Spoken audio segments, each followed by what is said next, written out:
એને ચોરસ કરવા માટે આ ખૂણાને જ્યાં અડે એટલું આપણે બનાવી અને આ વધેલો ભાગ છે એને શું કરવાનો? કાપી નાખશું. એટલે સરસ મજાનું શું બની જાય? ચોરસ બની જાય. શું બની જાય?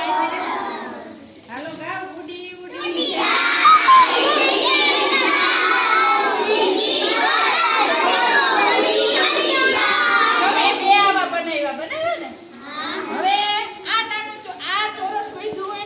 પાછું એક નાનું ચોરસ બનાવી લઈએ.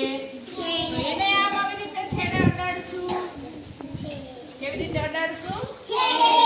પછી ત્યાંથી આપણે આ સ્કેલની મદદથી અથવા તો કાતરની મદદથી કાપી નાખશું.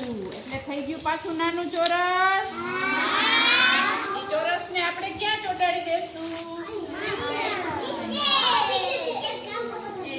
અહીંયા ચોટાડવું ને તો આપણે ગમ સ્ટોપ કરી દો. ગમ